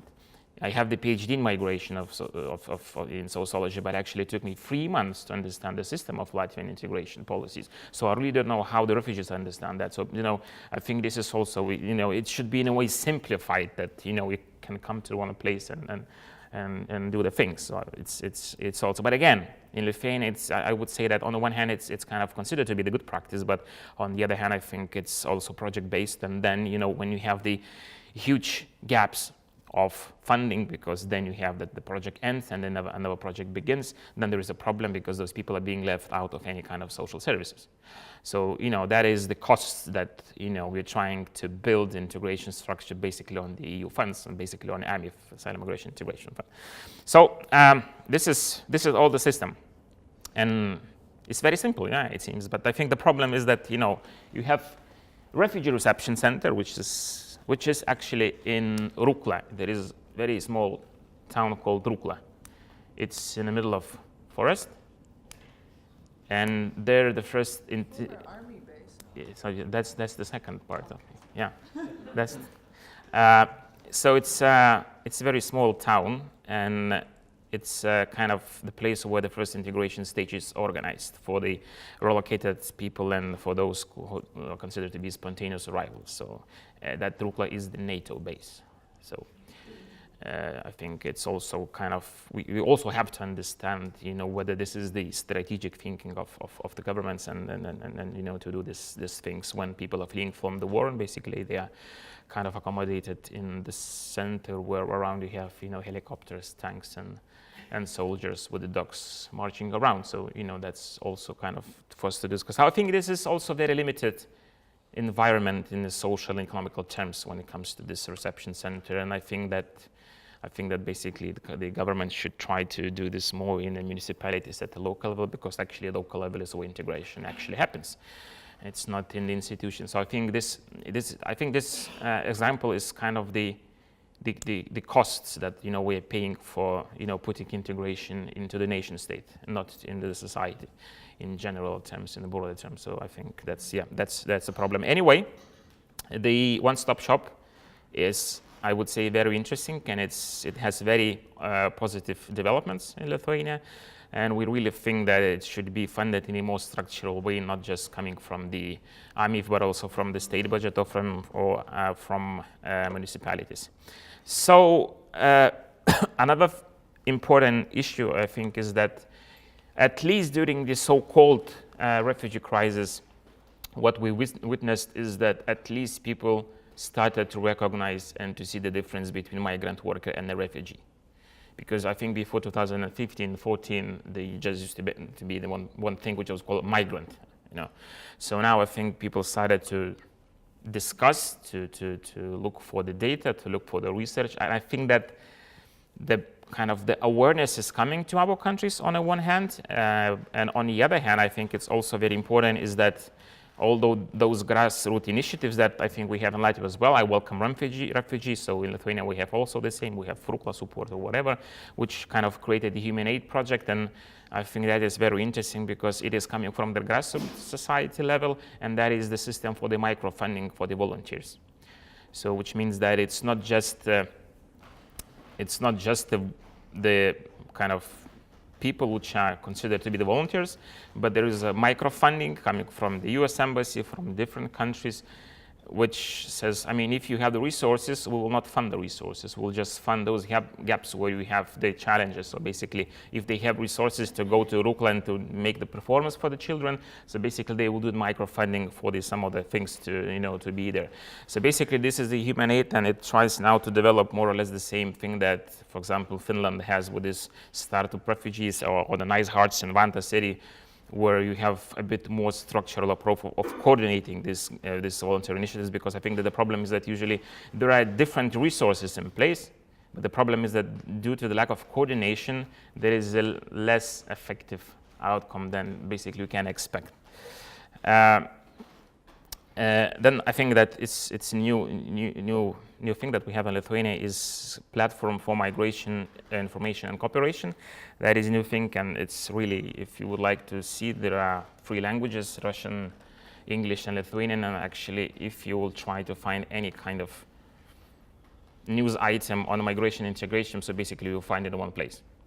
From the policies to the statistics, from the research to the reports, from the projects to the funding, everything is in one place and in 3 languages. So basically this is the very good tool for the practitioners to work, and it has a bit different setting than European Web Science integration. Basically it's more kind of in a way to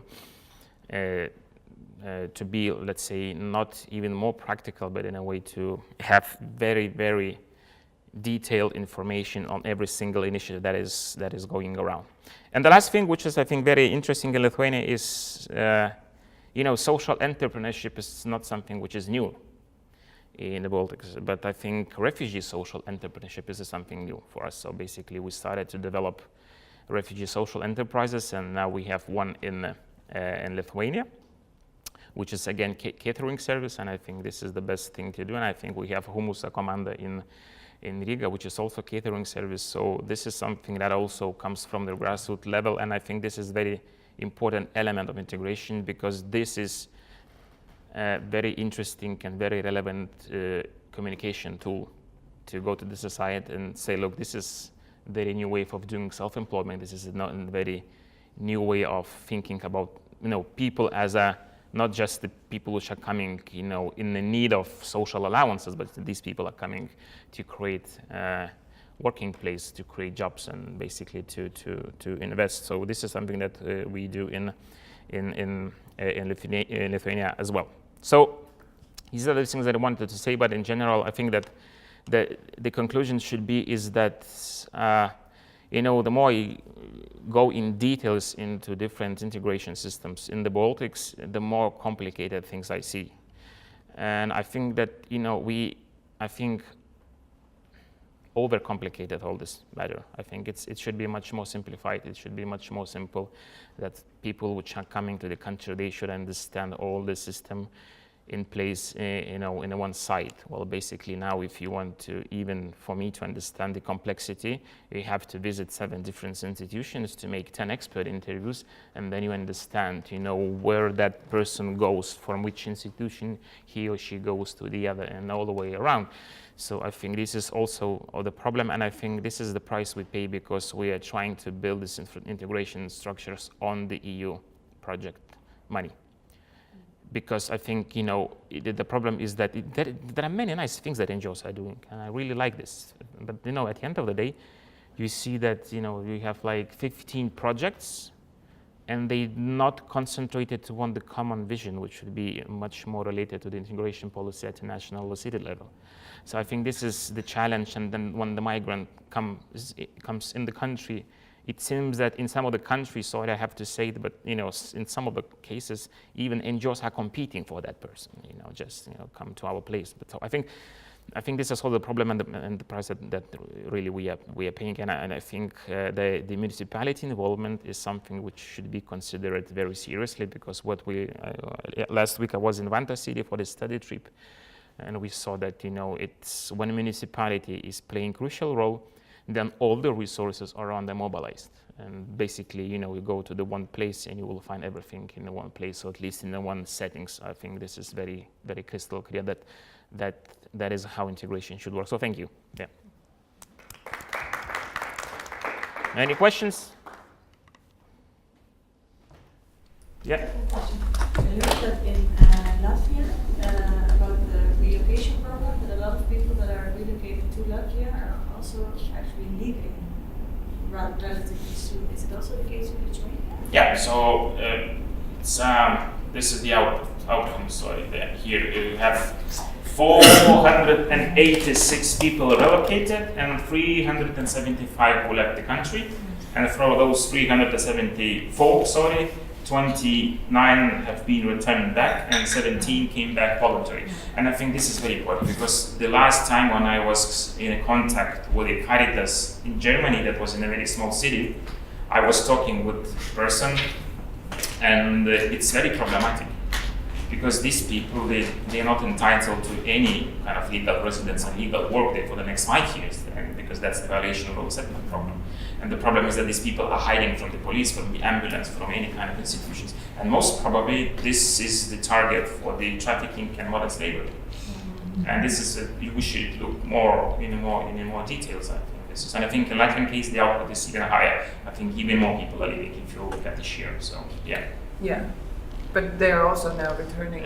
And then facing with the fact that they don't have any access to services, because you only have support for a certain period of time after arrival. And especially with the differences in the refugee and subsidiary protection status, a lot of people who return, they don't have any support, and then they go back to Germany again, which is a violation of the law, even more so. So in Lithuania, basically the government looked at these numbers and they said what we can do to reduce the secondary movement. So basically they introduced the subsidies for the workplaces and they equalize the rights for the refugees and those who receive subsidy protection. This is something that is very important. At least now it is still, we do not see the dynamics. I think we can see the dynamics after 1 year, how it was, is it reducing or is it still increasing? So, but I think once again, we have to come back to this social and economical conditions, which actually, I think that, in general case, refugee integration policy, it's not being built in the moon. It's being built in the same place where you have all the other sets of social policies. So basically, you want that or you don't want that, you again end up with the same challenges, exclusion and other things. So, and with the aim to mainstream those policies within the general integration system, which is good, also we have to deal with the same consequence, that the same social policy is still not dealing with the challenges which is related to like the general population, which basically refugees are included in the general population. So I think it's much more complicated, yeah. Would you say that this, the fact that many refugees are leaving, that it is in spite of the states trying to keep them or is the state actually trying to make things worse so that they... That's a very good question. I really like this question. Yeah, actually, we should start from these questions, all the discussions. I really was wondering why nobody is questioning anymore, that Lithuania and Latvia cut social benefits by 50%. I really don't understand this. It's being normalized. So basically, I really understand your point that, Latvia and Lithuania, they go to the European Commission, they sign the solidarity agreement, they coming back and, putting the burden and like trying to cut the benefits and people are leaving the country. I really understand your point. Whether this is the strategy or not, I really don't know. You can have just a guess whether this is a strategy or not. I think that, if you look at the things which are happening in Poland and Hungary, it might be considered that this is so-called a race to the bottom, which will create less favor requirement for the migrants and refugees to come to the country. So basically, there are many things I think to discuss, but again, I think that the problem is that we already normalized that we cut those benefits by 50% and we're not coming back to the same level of discussion that we used to have in 2015. I don't know what about Latvia, but in Lithuania we still don't have these discussions kind of anymore. But I also think it's, the fact that the changes in Lithuania were done to equalize the circumstances for those with refugee status and subsidiary protection status, or that in Latvia they introduced the housing pilot program. There's some kind of indicators that maybe they realize there's an issue with the existing system, but at the same time it's not. Those are, again, projects. They're pilot projects, and then if people still continue leaving, they will say, well, we tried, and then not continue looking for other solutions. It's an easy excuse. I think that in the Lithuanian case, now I am sure that the strategy is to have these people on a permanent basis, because these two laws, it's not just a pilot project. It's a very structural initiative to create more welcoming environment. But again, it should work, at the same time, all the other sets of policies are in place. But I think in general, the problem is that we have those action plans. It's like the same like with the temporary labor migration policies. Basically we need migrant workers, or we need labor force, because Latvia and Lithuania with Puerto Rico are the fastest shrinking Asian population in the world. It's not Spain, it's us. So basically, when you see how these policies are being created, so it's on a very ad hoc level, which means, all right, we need people. We'll take those people in. We take like a few thousand Ukrainians, then a few people from Nepal. And then at the end of the day, when we have these global economical changes, we're like kicking out those people because the working environment is very fragile and precarious for those people. So basically, this is the same that we do with the refugee integration policies. Because basically, if you look at the strategic way, or if you look towards the strategic thinking, then it shouldn't be the way like Latvians and Lithuanians are doing when they build in the integration policies on relocation. Basically, we have to build the policies on the structural aspects of spontaneous arrivals to be to have the long-term outcome. But when you're building your concept of the integration policy on the very temporary thing, that's again the same like with the temporary migration policies, Then again, you have the increase of economy, and then again you need these people, and then again you're taking those people from Ukraine, and then after a few years we'll kick them out. So I think that the problem is that usually our migration policies in general, and refugee and migrant workers policies in particular, they are ad hoc based and they don't have long-term thinking. So I think that's a problem. But again, if really we have to ask the question whether we really see what integration means, basically, as a political community, do we understand what integration means in general for us? Are migrants and refugees as our guests, or are they potential future citizens? How we understand. And then you just have to come back to the Eurobarometer. The last special survey on integration and migration shows a lot. It really shows a lot. But this is why we have this little book. Yeah. So people wouldn't have to think, maybe we can devise a new solution on our own. We can actually learn from other countries that have gone through this already. There is a spite in the Baltic states thinking that we can create policies ourselves and they're going to be the best ones, but obviously something doesn't work. Yeah. Yeah, maybe just to build on what we're saying, I think you made a brilliant point, and maybe one of the cases that is missing in this collection is from the UK. And I was thinking of a colleague that is working on refugees in the UK and kind of interviewing policymakers in that, and a number of respondents being very candid about defending themselves, saying, no, we're absolutely not racist, we're just classist, we're perfectly happy to welcome a Saudi millionaire. And I think that this aspect of it brings us back to what Hedwig was saying at the very beginning, which is the need of an idea of the kind of society we want. So what are we integrating people into in the first place?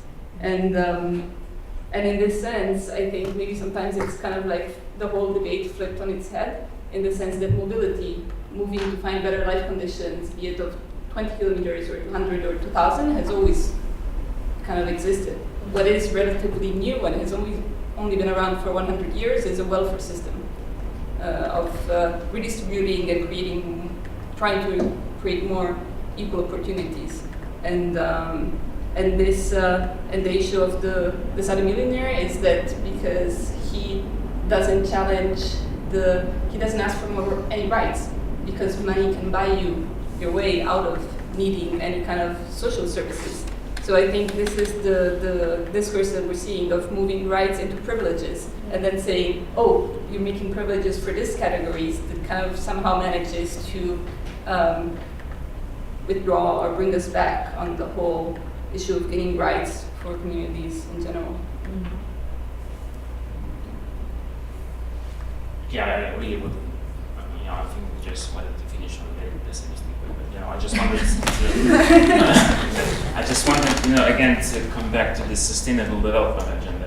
I think for the future it should be our point of reference, basically, because this is the tool that shows you, how you can create a holistic approach of migration and integration governance. And I think at least you have 5 SDGs on anti-trafficking policies, children, women, men, migrant workers, but then, and when you look at the local level, we did the research in the 13 new member states of how SDGs are localized through migration policy making. So we found out that it's not in any case localized. I mean, in Central Eastern Europe, I'm not talking about Austria, Germany for sure, because they do have this even localization approach and performances. But I think the biggest problem here is that, if you look at Millennium Goals from 2015, you will see that the poverty was reduced significantly, and we're very happy about this. But then there is a parallel cost, which is called global inequality, which has significantly increased. So I really even do not talk about that 1% of people globally have the same wealth that all the rest of us. But the problem is that, again, that few percent of capital is being generated towards one direction.